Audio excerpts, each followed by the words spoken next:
Be just like a discussion. I'll give you copies of everything, so you don't have to write anything down. There are several things that I try to accomplish. One is just to kind of review what you already know, to show how much you already know about genetics.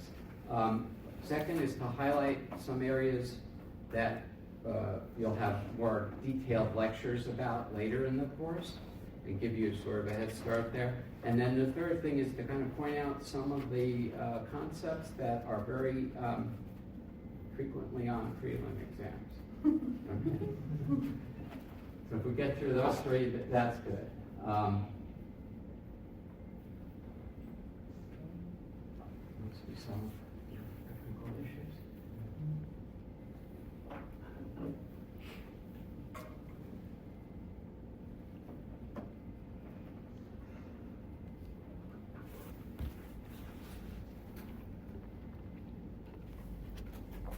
So you know, they had like 3 lectures from Dr. Mallett to sort of introduce. Okay. So usually I used to be the first. So they've had 3 lectures from, and they know everything. Well, no, he gave like the big picture. We had Dr. Green to start, then Dr. Mallett, then you. Dr. Green couldn't come. Yes. So Dr. Ali stepped up to the challenge. So they got like a big overview, and this is like zeroing in on the disease. Yeah. Are we good? Yep. Okay, great. So we're going to start with this. So this is a genetic syndrome called the WAGR syndrome. And you probably haven't heard of it. It's a rare syndrome. You don't need to know about it per se, but it's an autosomal dominant human malformation syndrome. So let's start with that. That's kind of a typical description you'll get for a genetic disorder. Can somebody give me a good definition for autosomal dominant disorder? The allele results in the phenotype even if you have a single copy of that allele. Right. So specifically, the presence of a single mutant allele is sufficient to cause the disease. And where is that allele located? On an autosomal chromosome. Not on the X or Y. Yeah. Okay, great.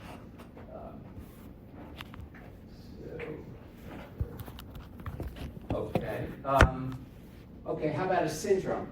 Somebody want to venture a guess on what a syndrome is?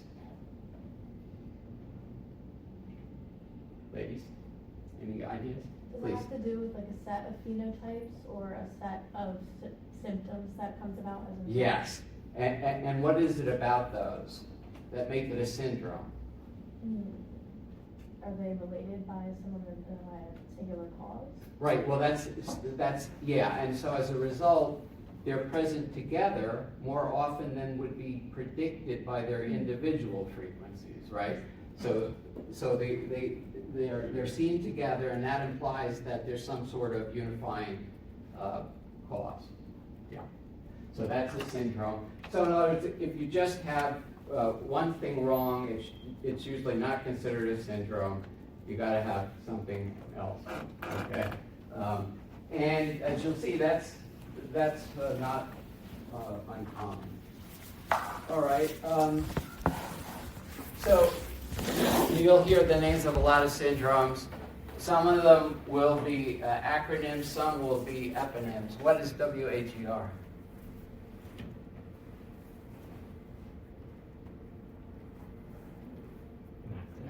An acronym, yeah. So in other words, it's abbreviation. So it's an abbreviation as opposed to an eponym, which is somebody's name. Okay. Okay. Glad it's being recorded.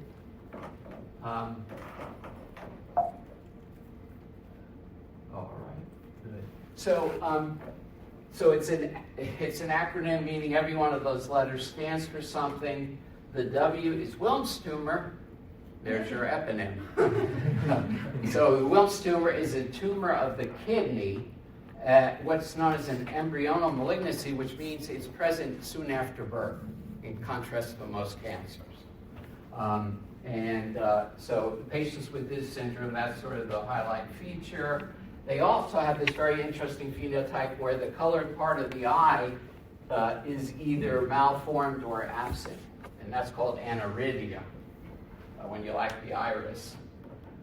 Then they often have genital urinary malformations, which are somewhat minor. So this is called epispadias, where the urethral opening is here rather than where it should be in males. And then they often have intellectual disability, so historically this was called mental retardation, and that's where the R comes from. So this is a outdated acronym. And so you can see how these four features make it a syndrome. So thinking about this, because they're all inherited as a single syndrome, what are the mechanisms by which a single mutation can give rise to such a complex phenotype? So there's two basic ways this can occur, thinking about genes. So what's one way it can occur? It could be a transcription factor mutation causing a different set of genes to turn on or off. So one gene. You're saying the mutation is in one gene. Right, and that gene causes the regulation of others. Okay, good. So then, if it can be due to one gene, what would be the other possibility? Due to more than one gene. Yeah. And how would that work in terms of explaining this syndrome? You could potentially have those multiple genes that are linked maybe by like an enhancer element that's mutated, and if it's acting on multiple targets, hypothetically. But then where would the mutation be? Maybe I guess in one gene. Yeah.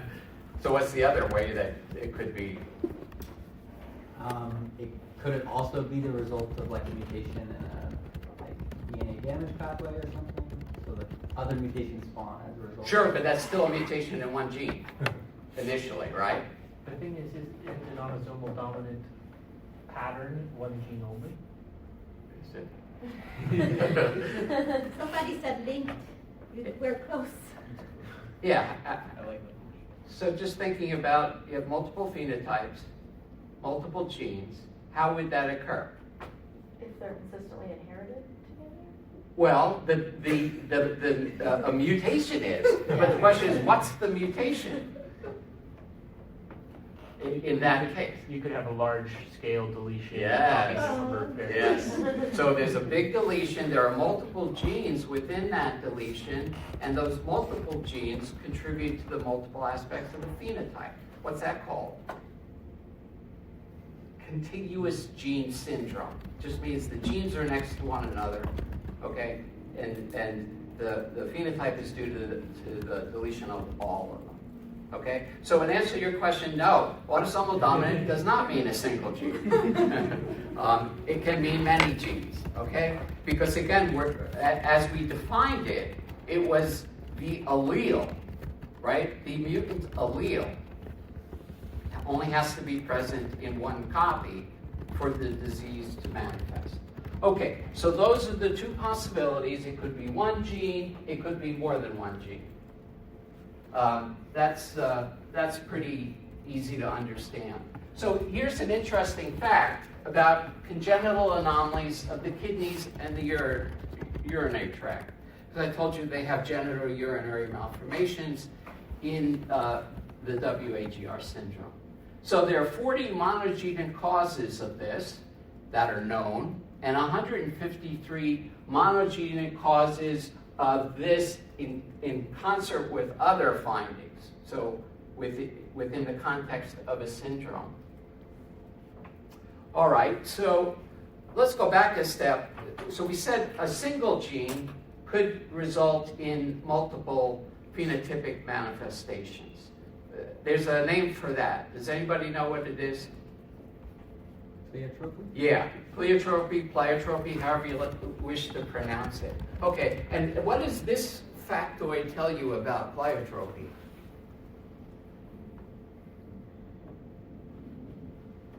Is it common or uncommon? It's common, right? Because all of these are examples of pleiotropy, right? Monogenic syndrome. So pleiotropy is very common. Well, that makes sense. We only have 25,000 genes, right? So they do a lot of things. All right. So at least in the olden days, what was the first diagnostic test that would be performed on individuals who had multiple congenital malformations and were being seen by a medical geneticist?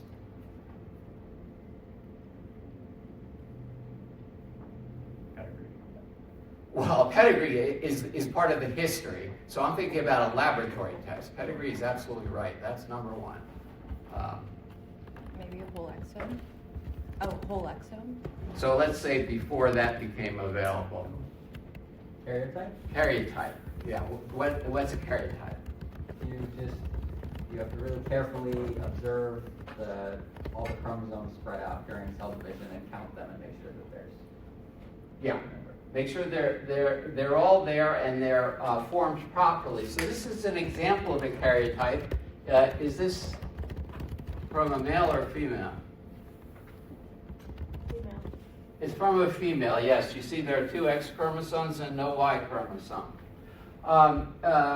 So you can see that this is a karyotype from a patient with WAGR syndrome. And the abnormality is not hard to detect given the blue circle and the blue arrow, but it might be hard to detect otherwise. So what's happening here is you see in the normal copy of chromosome 11, there's a dark Giemsa stained band, a light band, and another dark band. And in the patient, you can see that the area between these 2 dark bands appears to be deleted, and you just have this one single dark band now. So that's a deletion that shows up on the karyotype. And you can see the nomenclature here for the deletion. It's on the short arm P, and this refers to the band that's missing. Okay, so it turns out that these kinds of deletions are seen in many but not all patients who have this syndrome. Why do you think that would be? Why wouldn't it be 100%?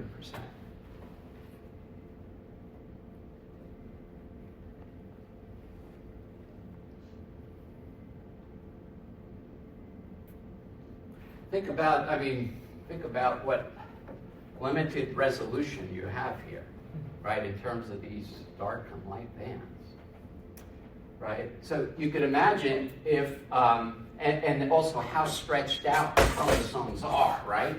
Because if they're more stretched out, you'll have more resolution. If they're more compact, or you could imagine that you might not even be able to see that normally. So it depends on the resolution, and then what's the other part of it? The size of the deletion, right? So the bigger deletion, the easier it is to see. And what would be that scale in terms of seeing a deletion on a karyotype? How many base pairs? Megabase. 1 million base pairs. Yeah, so it's on the, and again, it's going to depend where in the genome it is, and the technical factors and everything. But yeah, around 1 million base pairs is considered the limit for detecting a deletion on a karyotype. So it's a pretty crude way of detecting deletions, right? Okay, and then obviously the reason you don't see them all is just that limit of detection around 1 to 2 megabases. Okay, so how does this finding discriminate between the 2 possibilities that we mentioned previously? Does it, in your mind, make one or the other more likely? And if so, why?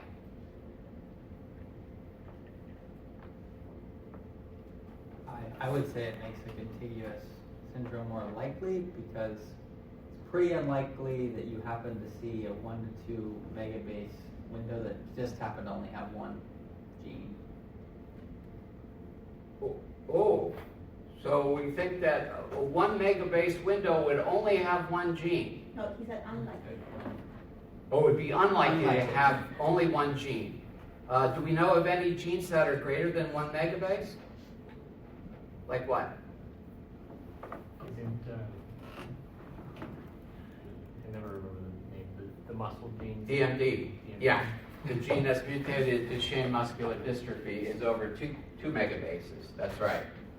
So it makes the contiguous gene syndrome more likely, but of course, like in the case of DMD, it would certainly not make it for sure. So what's the size of the average gene?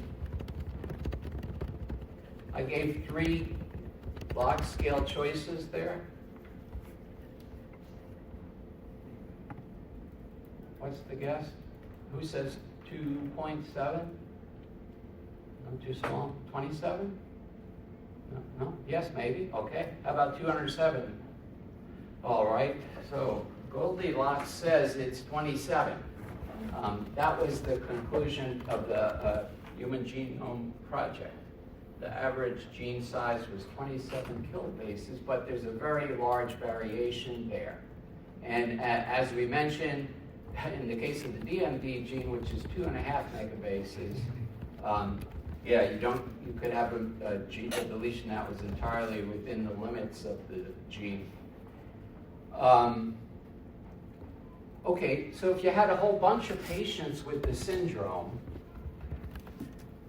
is there anything you could tell from their the phenotypes, the individual phenotypes they have, and the different, if there are different deletions that you find in those individuals?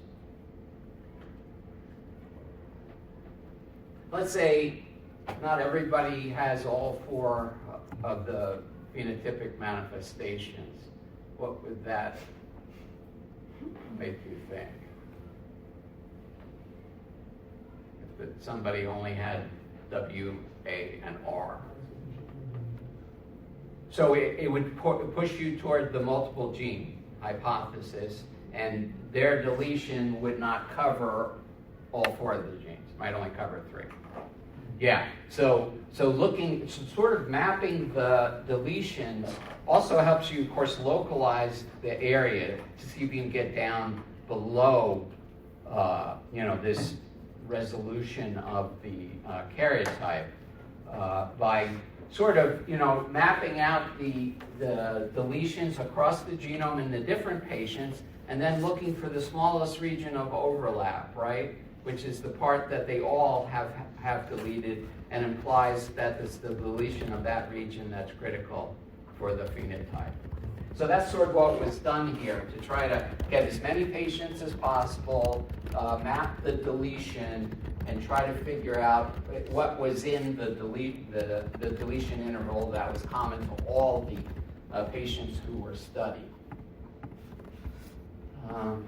Okay, and so it turned out it didn't really help very much, because in this case it was 2 megabases, so a pretty large area that all the patients who had WAGR syndrome had a deletion of that 2 megabase region. So on chromosome 11 now, how many genes do you think would be in a 2 megabase region on chromosome 11? Given that we said, what did we say, 27 kb for the average size of a gene? Single digits, double digits? Anybody want to hazard a guess?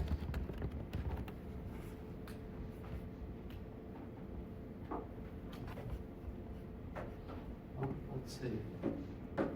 Oh, here's choices. 12? Who thinks 12 genes is the number? 1. Okay, how about 60? 1, 2, 3, 4. And how about 300 genes in the interval? Too many. Okay. So it turns out that chromosome 11 has 2,151 genes in 71 megabases. So that's 30 megabases, 30 genes per megabase, or 60 genes in a 2 megabase interval on average. Of course, the genes are not distributed randomly.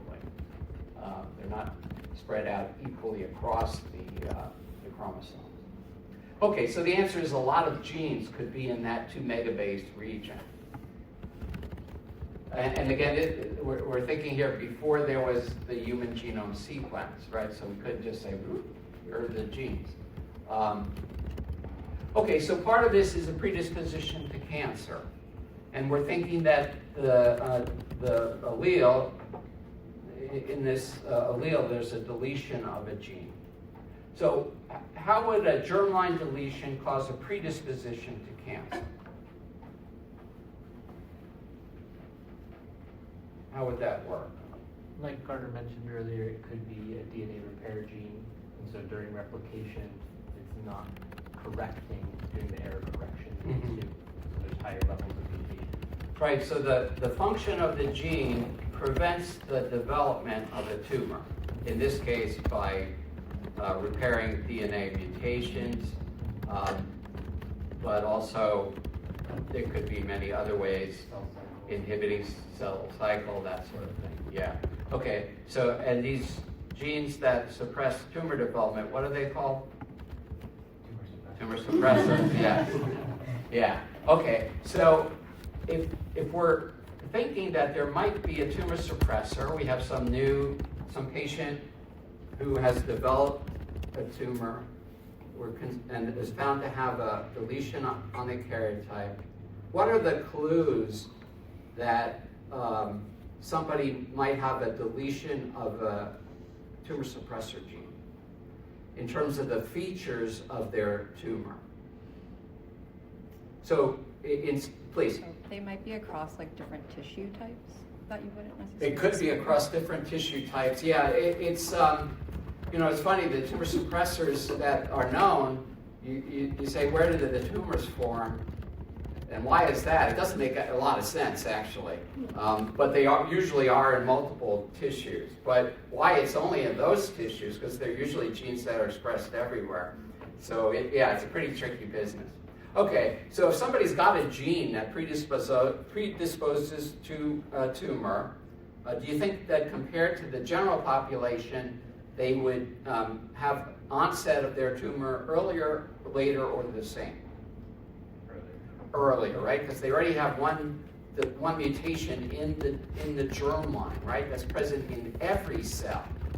Okay, and let's say in a paired organ like the kidney, do you think that they would be more likely to have unilateral or bilateral tumors?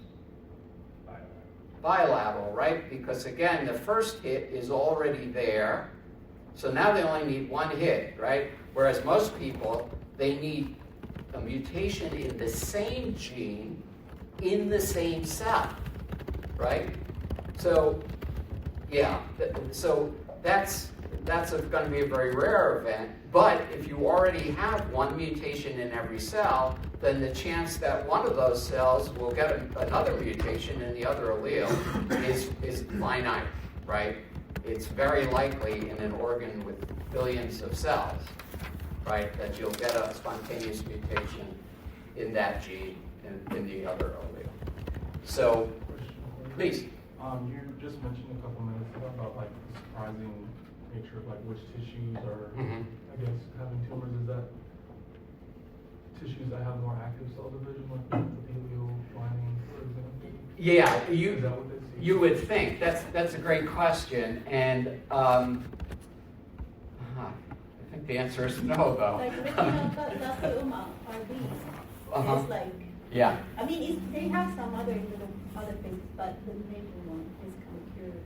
Yeah, so no, like I said, it's very hard to understand the logic of mutations in tumor suppressor genes causing specific tumors, because they tend to be oddball tumors also, rather than the common tumors. Yeah, suggesting that in those tissues, this protein plays a particularly important role for whatever reason. Yeah. Okay, so we said early onset, bilateral, and then what else? it's genetics.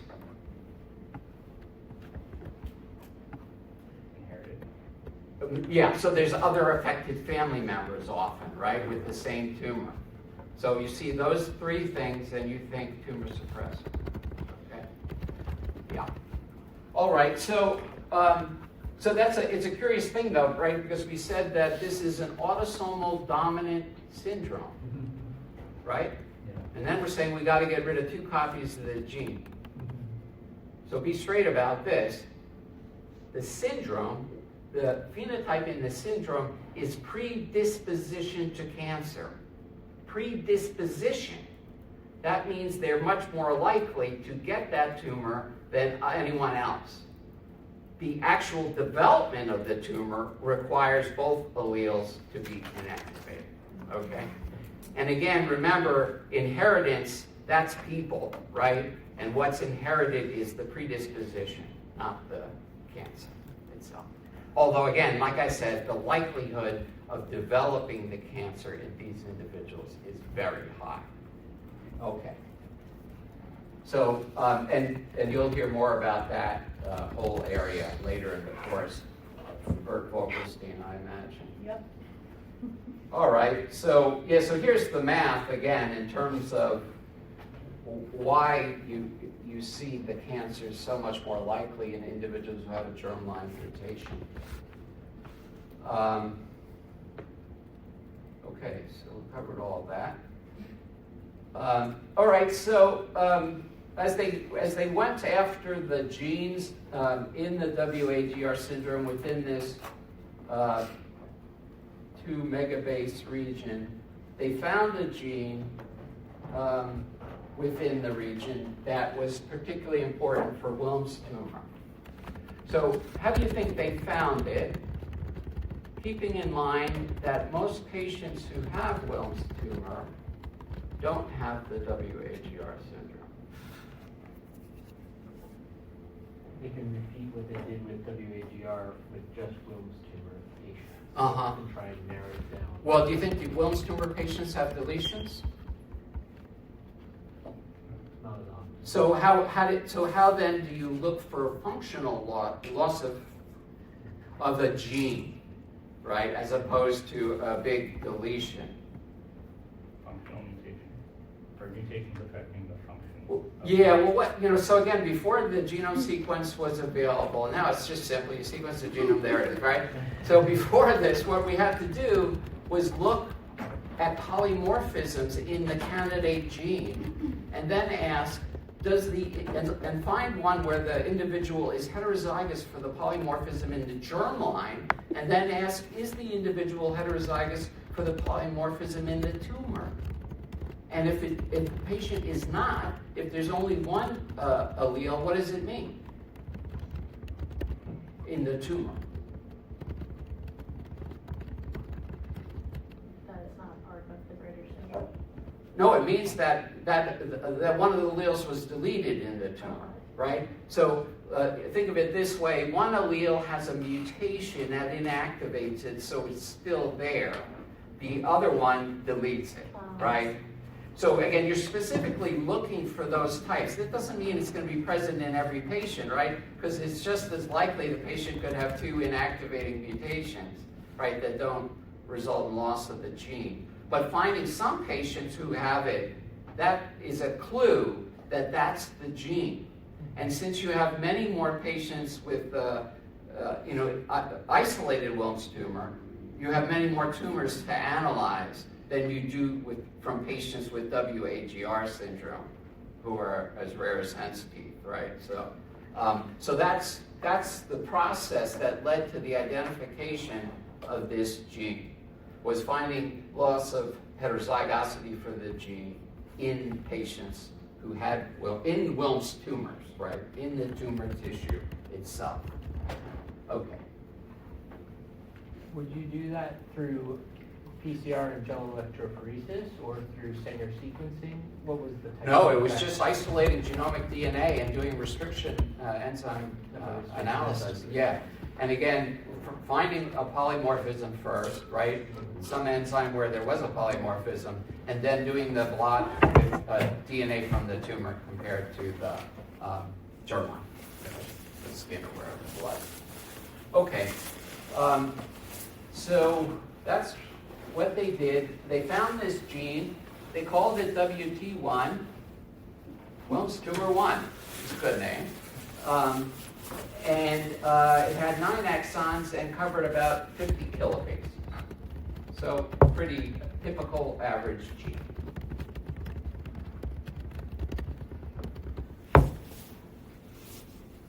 All right, so we discussed this, how according to the 2-hit hypothesis, the gene, the allele that's not deleted in the germline, that one has to be inactivated in the tumor by some sort of mutation. Or we know now it can be inactivated at the level of gene expression. How does that occur? Usually.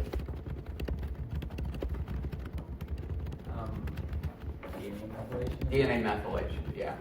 So it's very common that tumor suppressor genes, you'll find that they're inactivated by DNA methylation. Okay, so now they have this gene. The question is, does it account for any of the other features of Wilms tumor, the WAGR, right? Because we're saying, oh yeah, sure, contiguous gene syndrome, but we don't know that. So, yeah, so if we still have the pleiotropy hypothesis. We don't eliminate that, then we get a second gene, right? Or we show that this gene is responsible for all the other aspects of the phenotype. And the question is, well, of course, yeah, I mean, we still have all the other, since this gene only covers 50 kb, we still have most of the 2 megabases as potential locations for other genes. So when you think about the 4 phenotypic manifestations, is there one that's most likely to be caused by the WT1 gene deletion? Which one? No, beyond that. Beyond that. We've established that. And then the other 3, are any of those likely in your mind to be also caused by the WT1 deletion? Again, aniridia, genitourinary malformations, and intellectual disability. Those are the 3. Any of those ring a bell as to be General. Yeah, the probably. genitourinary, right? The kidneys, part of the genitourinary system, right? Wilms tumor, it's an embryonal carcinoma, right? So it could be that those genitourinary malformations are also due to WT1 deletion. So what information would be helpful? Let's say information that you might get from looking at gene expression in a mouse.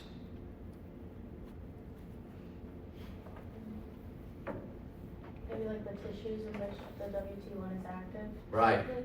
Right. So if it's causing genitourinary malformations, then it's probably expressed in the genitourinary system during development, right? Likewise, if it's causing aniridia, it should be expressed in the eye at some point, right? And everything, I think, is expressed in the brain, so that doesn't help. Okay, yeah, so look at the expression pattern either at the mRNA or protein level. So it turns out that WT1 is expressed in the developing genitourinary system, and that the deletion does cause the malformation. Well, that's interesting because there's another genetic disorder. Remember, I told you about all those syndromes that affects the kidneys and the urogenital system. And this one, rather than acronym, is an eponym, Dennis-Drash syndrome. Okay, and compared to the WAGR syndrome, this syndrome has more severe genitourinary malformations. So the kidneys basically don't form properly and fail, and the kids have to go on dialysis before they're 2 years old. they don't have clearly male or female external genitalia, and they have bilateral early onset Wilms tumor. So thinking about the genetic cause of this syndrome, right? How could we explain this more severe phenotype that maps to the same locus?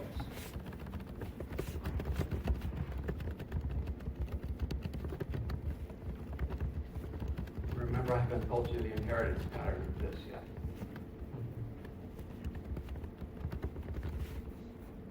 So first of all, do you think that this disease is caused by mutations in the WT1 gene? Is it possible, or is it just not possible? And if it's possible, what would be the mechanism that would discriminate the difference in severity of the phenotype?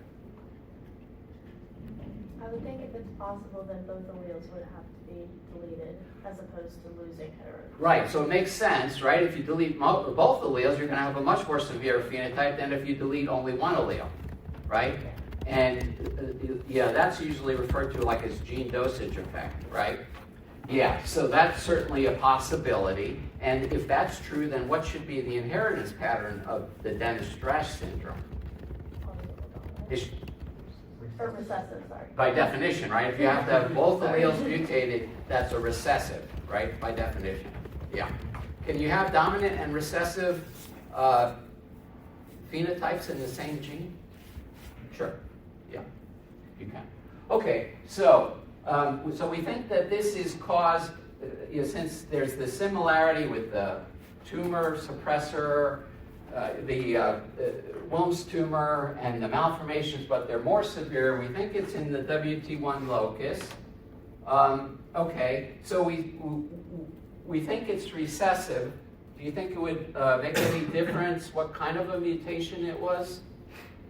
Right, because we don't know that these patients have a deletion necessarily with the Dennis-Strash syndrome. Certainly, if you have a deletion, you delete the whole gene, right? You have zero activity for sure, right?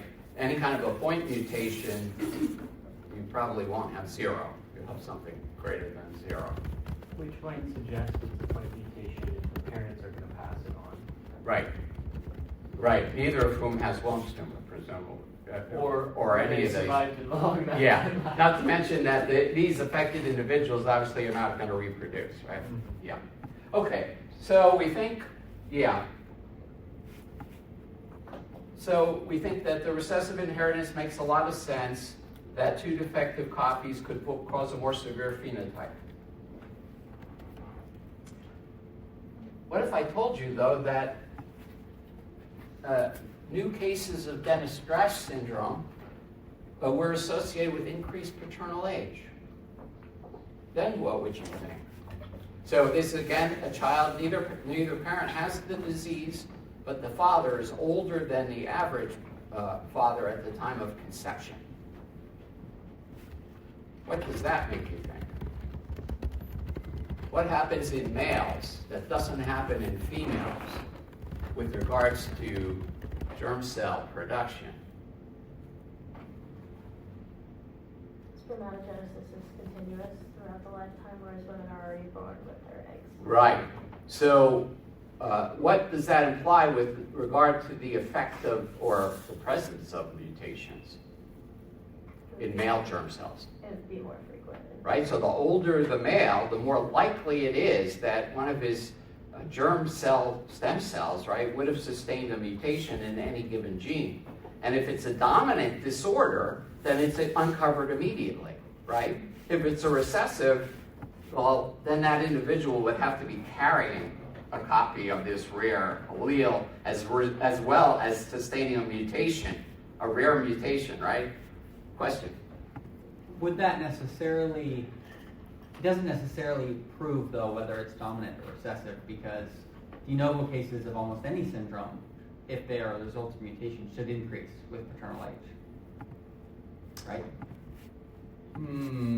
Really, no, it's just dominance because it's uncovered immediately, whereas with recessive, again, the likelihood that that individual is also has a mutant copy of the other gene is very small. So no, it's usually dominants, right, that are being uncovered, except what would be the other disease and when would it, or the other inheritance pattern, and when would it be uncovered? Like a dominant negative? Okay, hold on to that thought for a minute, but I'm talking about inheritance patterns, and I'm thinking about X-linked recessives, where a mutation in the grandfather goes through the mother to the son. So in X-linked recessive, you have increased grandpaternal age, but it's the same concept, right? You uncover it right away because the male only has one X chromosome. All right, now back to Dennis-Strass syndrome and advanced paternal age. So, if indeed Dennis-Strass syndrome is inherited as an autosomal dominant, so we cannot use gene dosage as an explanation, then we've been offered dominant negative as an explanation. And how would you define dominant negative? Having one mutant allele like ruins the overall gene product enough that you have. Right, so the product of the mutant allele, meaning the protein, you have to have a protein, right? The product of the mutant allele interferes with the activity of the wild type allele, so that having the dominant negative allele is worse than having a deletion, because a deletion you have 50% activity. In the dominant negative, you have less than 50%, right? And how would that occur at the molecular level? How would the mutant protein interfere with the functioning of the wild type? So it could be on, for instance, like a kinase or something, and it would be constitutively active. So we call that something different. We call that gain of function. So hold that thought. Okay, so that's a different bird. So let's talk about dominant negative. So the mutant protein is interfering with the function of the wild type. Well, what does that imply? It's either causing it to fold wrong so it loses its function, or it's blocking its active site. So it could be a dimerization. Right, so they have to interact, right? Yeah. These mutant and wild type proteins have to interact, right? Which implies that they may be, in a multi-subunit complex, right? And it only takes one bad apple to cause the loss of activity of the complex. It doesn't, so that's dominant negative. And so now we have three mechanisms now for the idea of a dominant disease, right? We have the gene dosage, right, where one copy is enough to give you a loss of normal development, right? But two copies would be even worse. You have the dominant negative, where the mutant protein interferes with the wild type. And then we have this gain of function, where, for example, the mutation causes an increase in the activity of the protein. So, of course, the wild type allele is irrelevant, right? Because it's causing things to go up, not down, right? Yeah. Okay. So it turns out that those are the three general mechanisms for how a single mutant allele can result in disease. And it'll be on what I give you, and you really wanted to know that for your prelims. Right, Kirby? Okay, so anyway, dominant inheritance, and in this case, somehow it's the dominant negative mechanism. All right, and what is WT1 anyway? So it turns out it's a transcription factor, and it's got these things called zinc fingers, which are the area that binds to DNA, and then, of course, it's a transcription factor, so it interacts with many other proteins through this here, and the mutations are all in the zinc fingers. And how that has a dominant negative effect, I have no idea. It's not clear. I don't think it's a dimer or a multimer. Could it be like the binding to DNA itself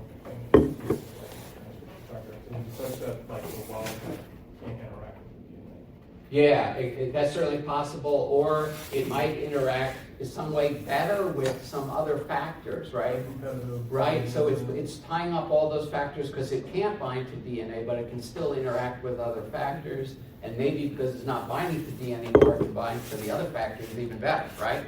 Yeah, so something like that could be the mechanism for the dominant negative effect. All right, super. Oh my God, so we have to go back to the WHER now, because we still have aniridia and intellectual disability. So a second gene was found in the interval only 0.7 megabases away from WT1. And so, again, as we discussed, what would be a way to figure out what this gene is doing? Whether it's responsible for aniridia or intellectual disability. What would be a requirement for the protein?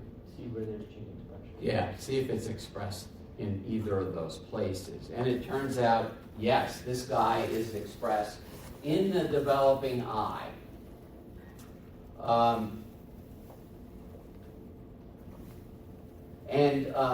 Interestingly, there is a mouse homolog, and the mutation is called small eye.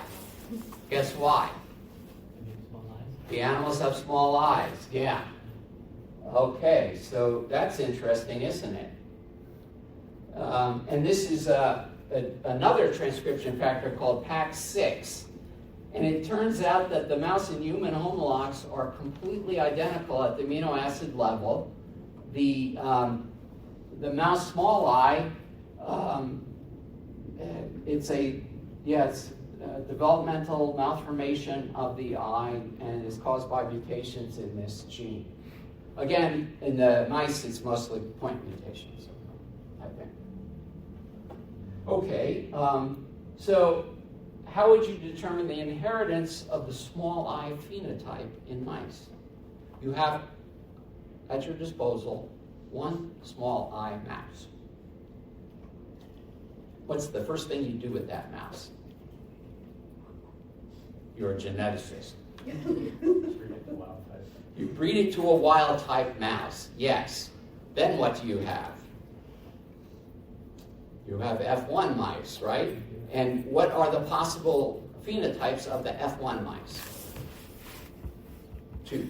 There's two possible phenotypes. What are they? No, phenotype. Wild type or small?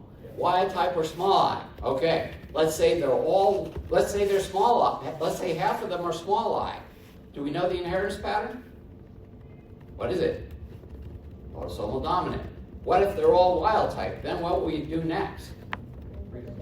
Something you can only do in mice. Back to the parent, specifically, right? Because again, you want to do a back cross to the parent. The parent you know is carrying the mutant allele. You want to see what's, will you uncover the small eye phenotype when you bring together two mutant alleles, right? And okay, so obviously that's what they did. And who guesses autosomal dominant inheritance for small eye versus autosomal, all right, dominant? How about recessive? All right, so let's see. All right, so this is what we said. And it turned out that 50% of the F1 mice had small eyes, while the back-cross progeny included mice with no eyes. What do you make of that? So do we have remember we said there were three different kind of ways that you could have a dominant pattern. Which one is this? One copy, small eyes. Two copies, no eyes. Gene dosage, right? Gene dosage. A 50% loss, one phenotype, 100% loss, much more severe phenotype. Guess what happens in humans? Same thing. Same thing, yeah. All right, so it's autosomal dominant inheritance. loss of function with gene dosage effect. Beautiful. So now we have the W, we have the A, and we have the G. Do we get to finish the story? I think so. Hopefully. I don't know that they ever got the last one. So it turns out, as I said, that aniridia, it also occurs in patients as a isolated condition, right? So not as part of the WAGR syndrome, the patients simply have the disease aniridia. And it's due to mutations in the PAX6 gene. So the question is, in these patients with the isolated PAX6 mutations, what kind of mutations do you think cause the disease? Right, it's gene dosage, so we just want loss of function, but we want pretty much complete loss of function. A nonsense mutation, beautiful. That's one. Probably in a frame shift. A frame shift, beautiful. That's two. What's that? What's the other one that's very common? A missense in the functional domain. Yes, so a missense mutation like in the catalytic domain or DNA binding domain or something like that of the protein. Absolutely critical. Residue, it's like conserved throughout evolution and you're right, every species, that sort of thing, blah, blah, blah. Yeah. Okay, and then what's the fourth one? Yeah, so splicing, but specifically the splice junctions, where you have a very big effect if you mutate those residues, right? Whereas other mutations, they can have some effect on gene expression, but it's not likely to be like a null allele, whereas splice junction mutations usually are null alleles. Okay, so those four are good bets for point mutations that give you a null allele. What's a hypomorphic allele? And here I'm contrasting it with a null allele. It has less function or lower function? Yeah, it has reduced function, but it still has some function. Yes. Okay. So, yeah, that's how usually it's used in the model organism literature as opposed to human genetics. Okay. Well, what kind of mutations would cause a hypomorphic allele?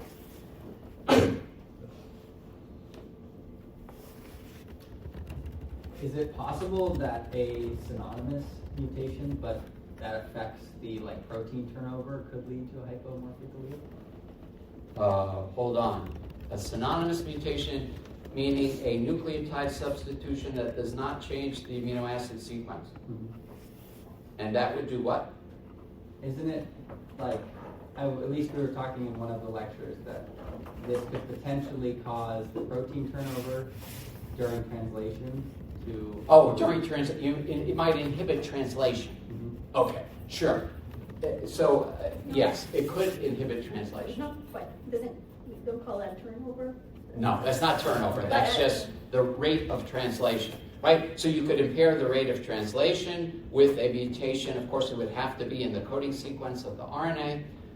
You could impair the rate of splicing, right, through a mutation somewhere in an intron, but not a splice junction. That would have some effect, depending on where it was, on gene expression. Could you affect the rate of RNA production? Yeah, of course. How would you do that? Usually you do that outside in the core promoter or the enhancer. Right. So and the nucleotide substitution does what? It reduces the start of transcription. Right, through decreased binding of some protein. Yeah. Okay. So those are all possibilities. Did we skip anything? We said we could affect. You could also have a missense mutation in the catalytic domain that just has reduced function. Right. Loss. Yeah. Or it might do something else, right? Like decrease the stability of the protein. So the protein turnover is affected, right? So you could have increased degradation of the protein, right?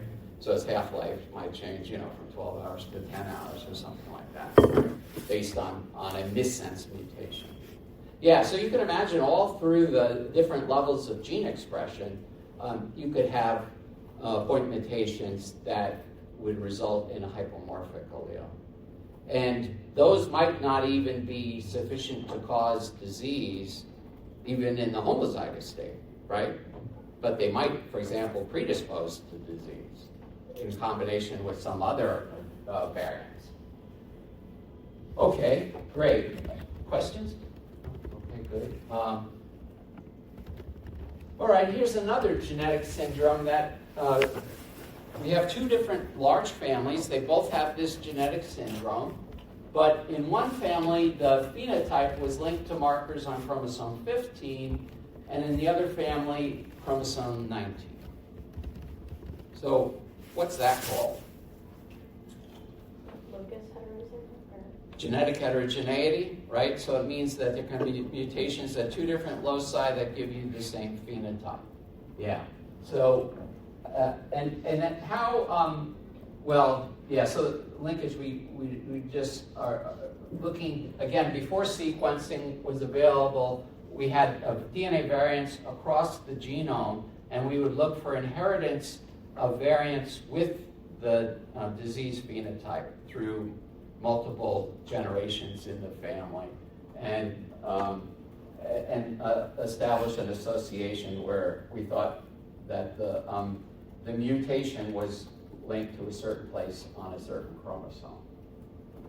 Okay, so how could you imagine at the molecular level that mutations in different genes could give you the same phenotype? Because before, remember, pleiotropy, we're talking about one gene, many phenotypes. Now we're talking about one phenotype, many genes. How would that work? They're in the same pathway? Yeah, they could be in the same pathway. That's right. And of course, the closest there would be if they were like, two proteins in a same single complex, right? A heterodimeric protein, something like that. Yeah. So there you would get very similar phenotypes because you would be interfering with the activity of the pathway. And this is an example where patients with this cardiofaciocutaneous syndrome, some have mutations in the MAP kinase BRAF, and some have mutations in the MAP kinase MEK, right, which are in the same pathway. BRAF phosphorylates MEK, MEK phosphorylates ERK, and ERK phosphorylates transcription factors and other proteins to give you a phenotype. So it's not surprising that if you mutate this or this, you might get a similar phenotype. It's a little more complicated because there are other kinases branching off at different places, and so you usually don't get a similar phenotype. But in this case, you do. Okay. Let's talk about a disease that you find in your mouse colony. And you sequence the mouse and you find out that it's got a mutation in the ATH gene. And the animals that you have in your colony, 80% have a malformation of one ear, 18% have a malformation of both ears, and 2% have normal ears. So the question is, and these mice are heterozygous for this mutation. So what describes the fact that some of these animals have normal ears, despite the fact that they're carrying the mutant allele? What's that called? Well, it's so for the mouse, the mouse is not penetrant, and then in the pedigree shows incomplete penetrance, right? So meaning there are some individuals who have the mutant allele, but don't have the phenotype. And but penetrance is like pregnancy, either you have it or you don't. But in the pedigree, we talk about incomplete penetrance. Okay. So, how do you think this occurs if these knockout mice were generated by injection of a C57 black 6 strain blastocyst into a strain 129 embryonic stem cells to make the knockout? What would you think might account for the fact that some mice have the phenotype and others don't? They're mosaics. They're mosaics with regards to the mutation? Yeah. Right, so the founder mice, right, usually are mosaics, right? And so, yeah, that's a great explanation for whether, so the founder mice could have the gene in the tissue that you genotype, like the tail, but not in the relevant, but not in the ear, right? Let's say beyond the founders, though, right, when you're breeding the mice now, right, so now it's got to be in the germline. And you're just doing kind of brother-sister matings in these mice where you have both black 6 and 129 backgrounds that are now getting shuffled, right, as you do your crosses. There might be something different in the background of the 129 versus the black 6. Right. So there's some other variant, right, that when combined with the mutant allele makes the phenotype either more likely or less likely. And what do we call that kind of a locus? The 2 gene or like the modifier? Yes, a modifier locus. Yeah. Okay, so that's definitely a potential explanation in this scenario where you have these 2 different mouse strains segregating. What about if they were derived by injection of black 6 blastocysts into a black 6 mouse? So now we only have the 1 strain. And the only thing that should be different is the presence of the mutant allele. So how do we account for that?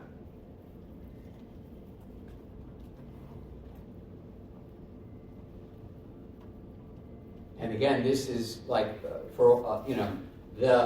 this idea of incomplete penetrance. Do you think it's more likely in dominant disorders or recessive?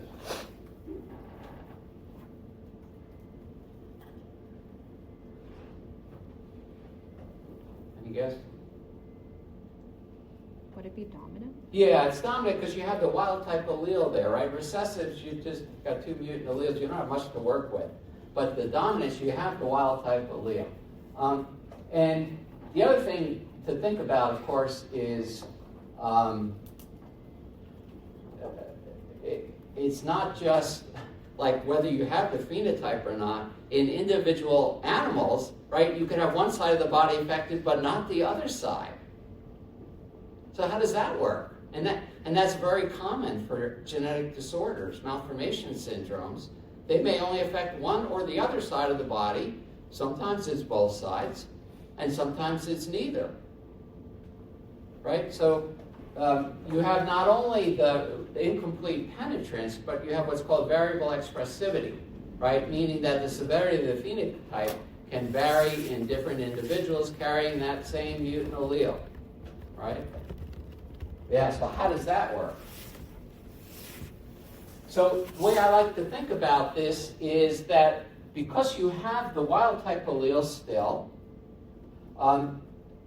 the presence of the mutation decreases but does not eliminate the probability that normal development will occur, right? So on each ear during development, there's some probability that it'll turn out normal and some probability that it won't, right? And we know it turns out abnormal more times than it turns out normal.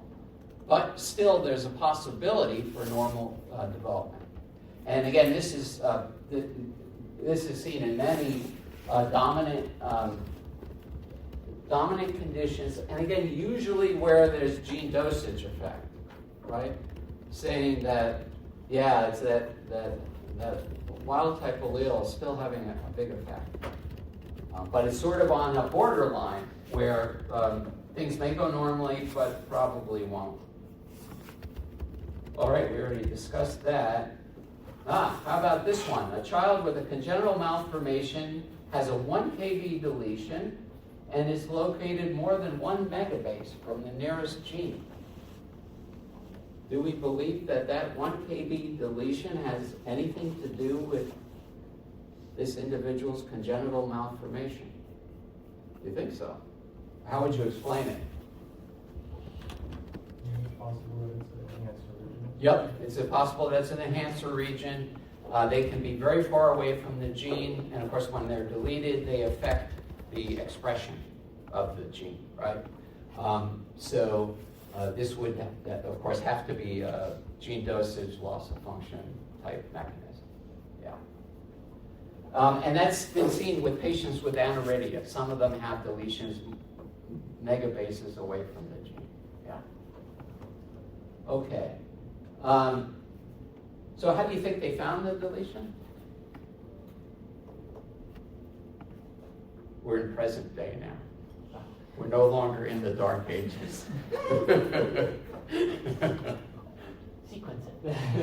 Yeah, sequence. So sequencing is one method. What is another method that could where you might scan the genome looking for deletions? Have you heard of comparative genome hybridization? This is a sort of a poor man's, it's sort of like in between the karyotype and the sequence, right? In that you can look for areas of deletion, right? Smaller than what you would see on a karyotype, but obviously not at the resolution of the complete genome sequence. Yeah. And it's just basically comparing the genome of the patient to a reference genome, looking for areas where the reference genome has kind of bubbled out when they form the duplexes because there's been a loss of sequence in the patient. Okay, so we talked about the loss of transcription factor binding sites, and the DNA sequence is called the enhancer, and then the proteins that bind to it are called transcriptional activators. All right, how about GWAS? Anybody ever heard of that one? What does this stand for? Genome-wide association study? Yeah, genome-wide association study. These are interesting. So in this kind of a study, you have, again, variants throughout the genome, and you're looking for a variant that's more common in patients with the disease, let's say, than without the disease. And this then makes you think that there's a variant close to this variant, may not be this variant, but close to it, that is contributing to the mutant phenotype. These studies often require tens of thousands of subjects to find these associations. They're commonly done in common diseases where there's a genetic component perhaps, but it just is increasing the likelihood of disease, right? But the actual disease manifestation requires some environmental input as well as genetic factors. And what kind of, this is usually called like, polygenic inheritance or whatever. But these are all the common diseases, right? Where there's a genetic predisposition and then there's the effect of the environment. And yeah, a whole bunch of different diseases. These kinds of studies have been done. And so when people have done these, how often do you think they find that this variant is right smack in the gene or is somewhere in the middle of nowhere, a long way from a gene. Right, so they do this study, 30,000 individuals, looking at all of these variants all across the genome, and they find this variant that's like a gazillion base pairs from anything. How often do you think that occurs? Yeah, like all the time. So what does that mean? Because again, there is some sort of an association between this variant and the disease. So how could that be? How could that be manifested at the molecular level?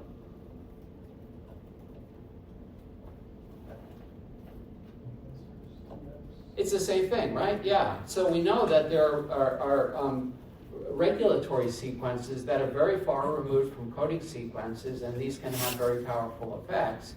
And so, one study was looking at, the presence of factors binding to chromatin, which alters the sensitivity of the chromatin to digestion with different enzymes, right? And asking how often do these GWAS findings fall in an area of the chromatin that's thought to be bound by transcription factors, and the answer is that they're highly enriched in those types of sequences.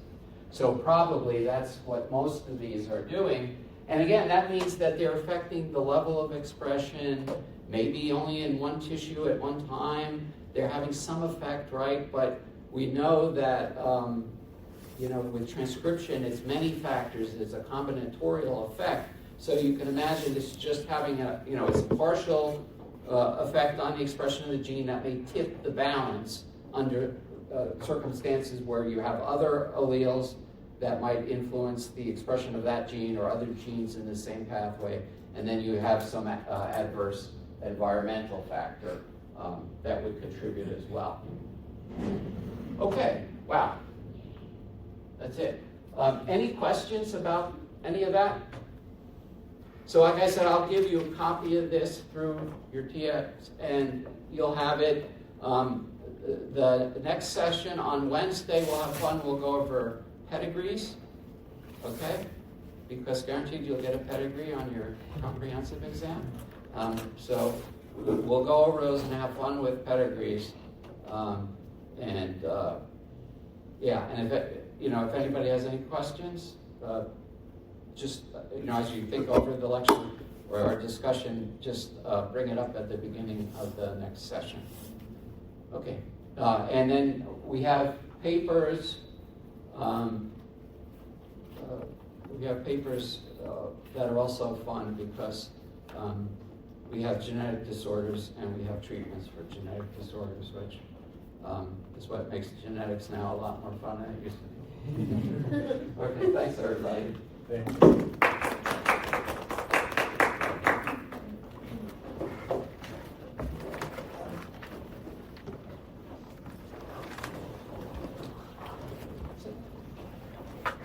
I screw something up yet?